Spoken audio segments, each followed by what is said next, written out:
I had April edit my induction speech for the next gentleman, and then I took it and threw it away and said, I'm starting over, I can't trust her. No. Congratulations to all the 2024 inductees this year, all the near award winners. It is an honor to be here today. I've been bestowed the great honor of introducing the next Hall of Fame member. I feel like I've known him forever, but I really didn't know him. We knew people who knew each other.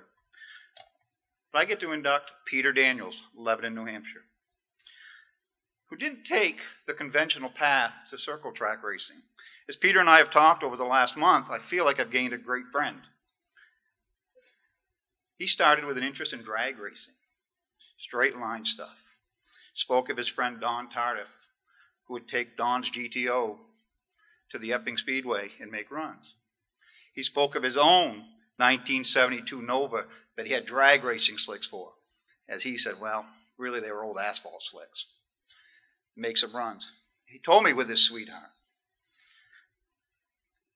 The deal with the 72 Nova, he hoped it didn't break because that was the ride home. Watching from the stands at Claremont Speedway, Peter with an interest with two friends, oh, man, I may be able to do this. After that, purchased a car from local racer Mike Brusso. Game was on. At the age of 26, Peter started a circle track career. As his competitive spirit grew, and maybe with some urging from a crew member and a friend, Tim White, I think Peter thinks Tim thought they ought to move up to pro stocks because Tim might have been tiring of fixing street stock fenders. I'm not sure. Peter says, I wasn't quite refined yet. Peter quickly became a front runner, claiming the Rookie of the Year. In the early 90s, after success at Claremont, Peter and his team ventured to the Busch North Series. Modest runs, learning along the way. Peter says we had a nice Dick Glines NRP car. We wrecked it. Bad. But they learned some stuff. They became better as a team.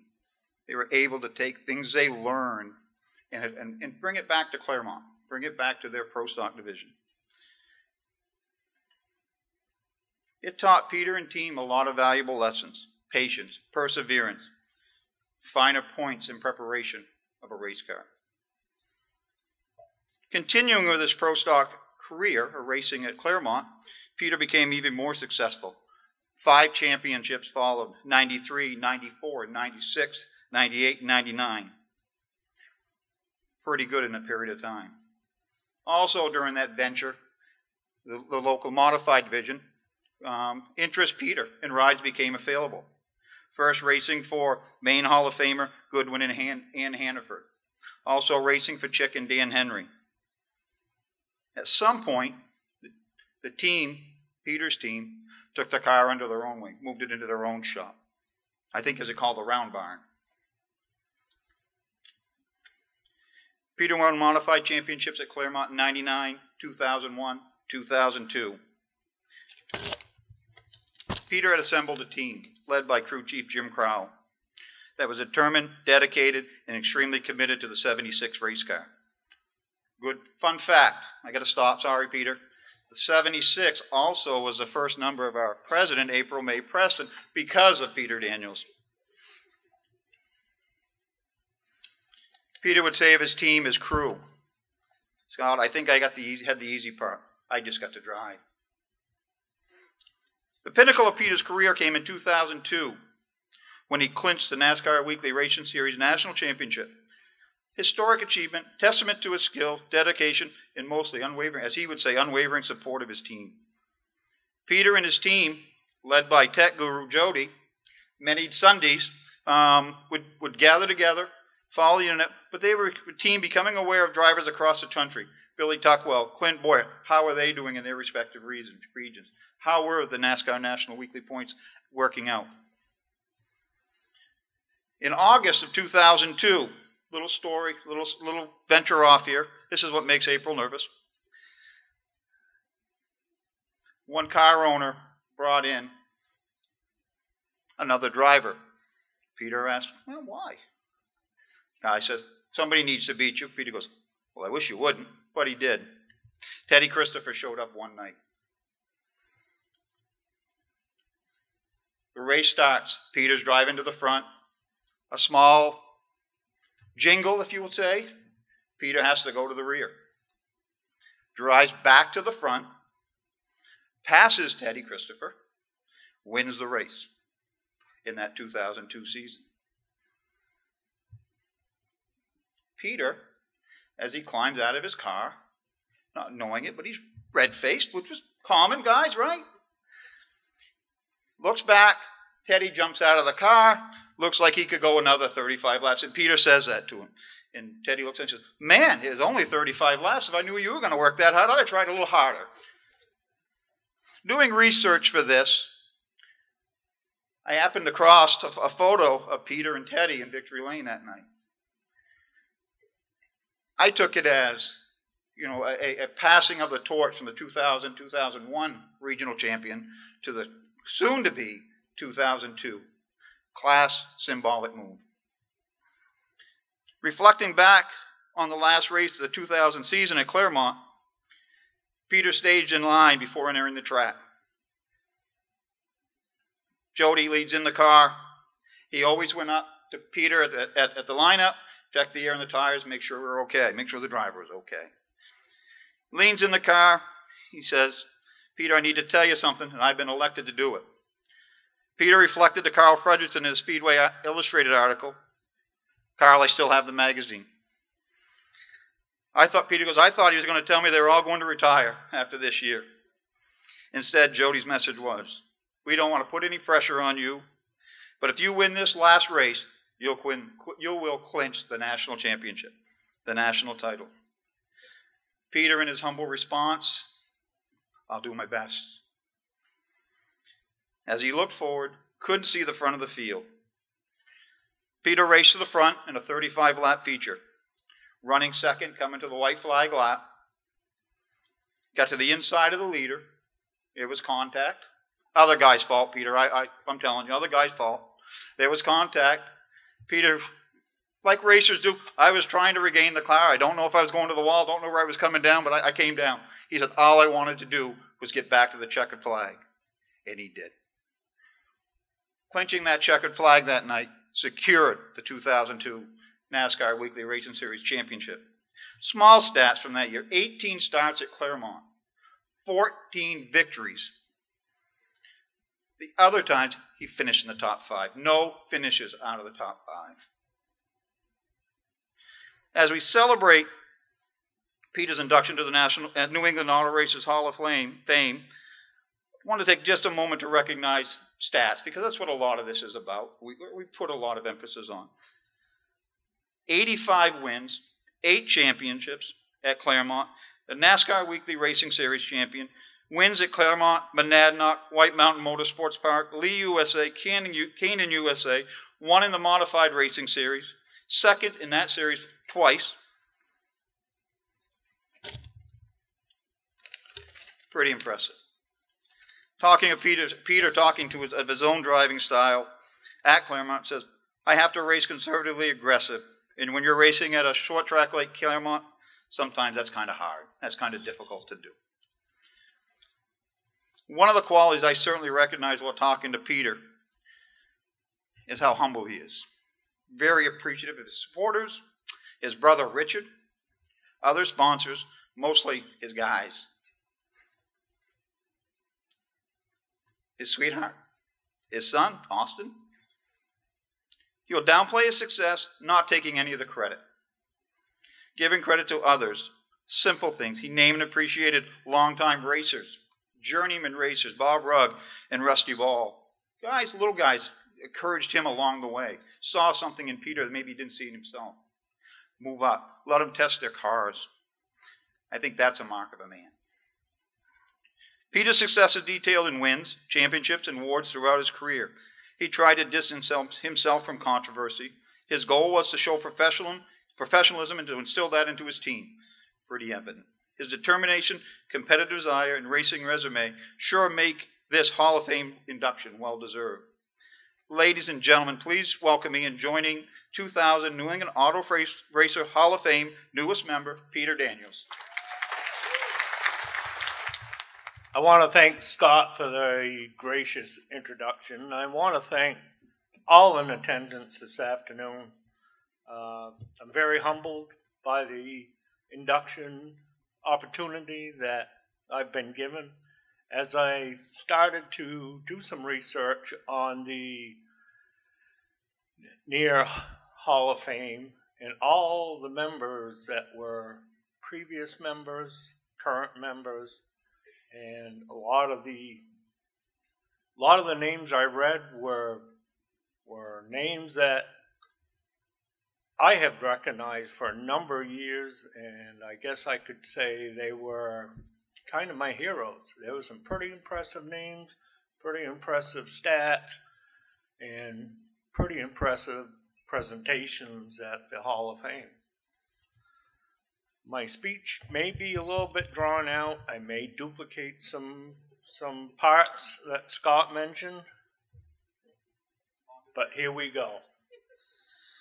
I was bitten by the racing bug in the early 80s while watching a couple of close friends who had built a street stock to run at Claremont Speedway. And they both owned the car, they both worked on the car, they both raced the car, alternating weekends as they went throughout the season. I sat in the stands that day thinking, boy, that looks like a lot of fun. And I made the decisions to purchase a street stock car, well used, a little beat, from Mike Brusso. And I guess my career was started. My brother Richard, who had become my biggest supporter throughout my career, my brother, my mentor, and a lot of other things to me, he was very skeptical at first. Now, Richard weren't only my brother, but he was my boss. And I brought the race car into the shop one night to start working on it. I did not really ask his permission. I just thought I would probably see what his reaction was. He didn't say too much, but what he did say, he said, "Boy, I'm really concerned about that decision you made to buy that race car." But it wasn't long, and I started to win his side. So he told me it weren't the best idea buying a race car, and when he did say to me, he says, "Make sure that damn thing gets put out at night." So he would be proud to be with us here tonight. My brother passed away, well, nearly 3 years ago now. In 1987, we moved up to the Pro Stock division with a car that was purchased out of the Springfield, Mass area, of all places, a Rosner chassis that had just come off a World Series win. And I believe, I may be wrong, but I think it had been driven by Tommy Rosati. I was lucky during that period of time that I developed a friendship with Tim White. Tim White had some background in Grand National cars with drivers such as his uncle Brad Kennedy, and he was also close friends with Stub Fadden and his team. Tim had exposure to that style of racing. Tim took the role of being the crew chief of my team and was very instrumental in pushing me along to develop a more competitive team, which included more competitive equipment. It wasn't until 88, 89, and 90 that we started to develop into a competitive race team. We were lucky enough to have a new group of people come in and join us. My niece Lynn, who was dating her future husband, Tim, had stopped by the truck shop one day to see her father. Just by chance, I asked her, would Tim have any interest possibly in helping us with our race car? She responded by telling me that he might have some interest, also mentioning that his cousin Jim Crowell might also be interested. Little did I know the amount of talent they would bring with them. Adding to the two new additions, a couple of their friends expressed some interest. Dave Lyman, Jody Perkins, David Griswold were constant features in the shop, pitching in and maintaining, repairing cars and equipment. In 1991, we raced a full season on the Bush North Division, while only missing the race at Flemington's Tri-Oval. We were now racing with the best drivers in the Northeast. Drivers that are now Hall of Fame members, such as Rick Craven, Andy Santerre, Dick McCabe, Stub Fadden, and now I can add Dale Shaw to that list. I listened intently to all the tips that were given while trying to learn all the lessons that were given. And there were a lot of lessons given, believe me. We were able to score two top 10 finishes, one at Monadnock and the other at Star. The season also included multiple top 15s. In 1992, we returned to our roots, running Monadnock Fridays and Claremont Saturdays in the Pro Stocks, capturing two top 10 in points at the Dog while finishing in the top 3 at Claremont. 1993 onward, our team caught fire. While a majority of the time racing in Claremont, we captured multiple feature wins, Pro Stock championships in 93, 94, 96, 98, and 99. Keep in mind the wins came as we raced people such as Barry Messer, Hall of Famer Punky Karen, his cousin Guy Karen, and Roger Raymond in his Ford-powered Thunderbird, along with many other notable names. Also starting in 1994, I got the opportunity to pilot the beautiful black and orange 71 Maine owned by Goodwin and Ann Hannaford. While driving for them, we won a few races, which included winning both features in a signal evening during a double feature night. I will always remember the big smile on Goodwin's face running down to Victory Lane. 1997, while still piloting in the RSD Pro Stock, I moved to Chick and Don Henry's number 8 modified, another well-prepared Troyer with ample power under the hood. One of the highlights while driving the 8 mod was an opening night feature win, while previously in the same evening, we had scored a victory in our own RSD Sable & Sons Pro Stock. In 1999, with both a modified and a Pro Stock now in our shop, Jimmy and friends went to work to dial both cars into perfection. Now with reliable PCCW engines, it was a combination the competitors found hard to beat. We accomplished a feat to that day that has never been duplicated by winning the championship in the Pro Stock division along with the modified.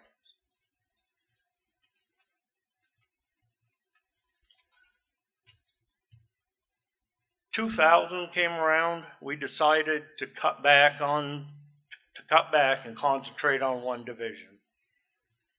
We scored multiple feature wins along with consistent finishes in the top 3 in our modified, but came up short, missing the championship by a few points, finishing second to Hall of Famer Dwight Jarvis. But the season was far from a failure, as Jim Crowell was recognized by NASCAR and True Value for winning NASCAR's New England Regional Crew Chief of the Year award. Thank you, Jim. Well, it was announced late in 2001 that the modifieds would become the feature division to accumulate NASCAR points, giving mod competitors an opportunity to compete with other drivers at different tracks for a piece of the National Point Fund. At the beginning of the season, Our whole team came together to make it our goal to see just how high a point average we could obtain and maintain at the same time throughout the season. But we couldn't lose sight of the fact that to finish in the top in the national points, you also had to win the track championship at your home track. There were many requirements to reach the top. Competitiveness wins. Top fives. Car counts, which could not be controlled.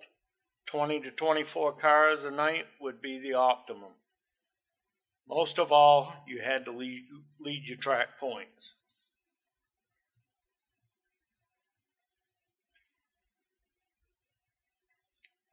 We won the first race of the season that year. I think we had a top three the race after. And then we followed that up with an astounding run of 7 feature wins in a row, an accomplishment only completed by very few before us. Drivers, let me regress. As the season progressed, we all became mathematicians, keeping close tabs on all other competitors. Drivers by the name of Woody Pitcat, Bill Tuckwell, better known Clint Boyer. Each Monday and Tuesday, Jody would search different websites and publications looking for other competitors' weekend results. Each Thursday, NASCAR website would be updated with the weekly national and regional points, where we would normally find our names at or near the top. When we finally got to the last race, while still maintaining a lead in the weekly racing series points, but only by a slim margin, we were able to bring home a victory in the last race of the season, narrowly avoiding disaster bumping wheels with Jack Bateman that caused a tire to deflate. But we had the checkers in sight, and we crossed the line as the leaders. When all said and done, we had done it. We had become the 2002 NASCAR National Champions. A victory at the Oktoberfest in Lee closed out our unbelievable season. Our whole team started to prepare for a trip to Nashville. While in Nashville, a few special moments stood out to me walking through the entrance to the Opryland Hotel and seeing the car that made it possible, again perfectly prepared and ready for next season. My crew and their partners all dressed in their gowns and their tuxedos. And lastly, being handed my championship helmet by none other than Ted Christopher himself. 2004, 2005, we joined up with the True Value Modified Series, a touring series organized by Jack Bateman along with other disgruntled Claremont mod drivers after the announcement was made to reduce cost for the track. Payouts would have to be dramatically adjusted in order to consider them the top division. After starting the first 5 races of the season at Claremont, it became very obvious the class was going to be short-lived as only 4 to 5 cars were showing up. 4 to 5 modified cars were showing up for the feature event.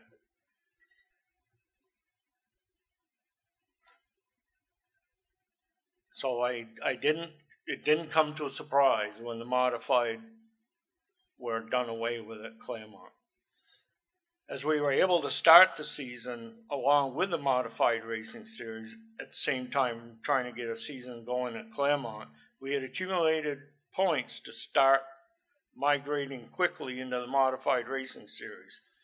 During that 2004 season, we drove to victory 3 times, Monadnock, White Mountain, and Canaan Fair Speedway, but came up short in the standings both years, finishing to runner-up Kirk Alexander by an average of 20 points. So in closing, I need to express my sincere thanks to our race team for supporting me for the 22 years of my racing journey. Jim Crowell, my final crew chief, also a suspension engineer. A person who might say good enough is never enough. Tim White, who got me through the toughest part and pushed me to be better. Tim Pierce, best biscuit baker in the business. Dave Lyman. Could that yardstick have been upside down, Dave? Thanks for the dry wit and the humor. Dave Griswold, a magician with a wrench. Jody Perkins, an expert with a tire gauge and a tape measure, and a damn good friend. Dylan Pierce, a real go-getter that would do anything you ask, but doesn't seem to like the taste of racing fuel. Chris Lyman, fastest man going to the racetrack, from the racetrack to the shop, to get more parts. But don't ask him how fast he went. I'd like to thank all the ladies that supported me over the years. Lynn Pierce, Carol Lyman, Beth White, Bonnie Laporte, Amy Frazier, and Delia Pierce. Thank you for sharing your partners with me. None of these accomplishments would have been possible without your support. A very special thanks goes to my wife, Penny, for the years of support and the tolerance she showed while I pursued a sport that I loved and that I enjoyed so much. I'm very lucky. I'm a very lucky guy to have you by my side. To my biggest fan, my son Austin, you may not realize how much it meant to know you were in the stands every Saturday night. A hot dog in one hand, a Hot Wheels in the other. Cheering for your dad and being your hero no matter where I finished. It's been such a pleasure to watch you grow into a fine young man. Your parents are so very proud. I want to recognize my sponsors. RSD Transportation, owner Richard Daniels. Sable & Sons Recovery Service and Truck Repair, owner Bill, Doug, and Wayne Jostler. Upper Valley Equipment Rentals and Don Henry & Sons, owner Chip and Dan Henry. TBW Automotive, Beth and Tim White. TJP Enterprises, owner Lynn and Tim Pierce. Bugbees Removal, Carol and Dave Lyman. In closing, I want to give a big thanks to April May Preston and the hard work and effort that she puts into the Near Hall of Fame organization. I'd like to thank Scott Ingerson for the fine introduction, also to the members and current Hall of Famers. To become a member of such an elite group, to be inducted along with past inductees with names such as Robbie Crouch, Dwight Jarvis, Dick Glines, Rick Craven, Ted Christopher, just to name a few, is very, very humbling. Very humbling experience for a regular guy from Lebanon, New Hampshire, who has always been the person that's tried to shy out of the limelight. I was very fortunate to become very close to a group of friends that I referred to as my team. You all played an important part in giving your driver the resources needed to compete on a higher level.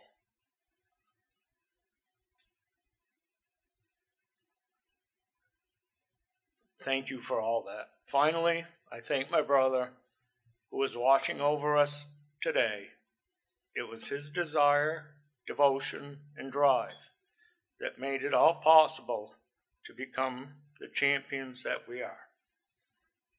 Thank you very much, and enjoy the rest of your day.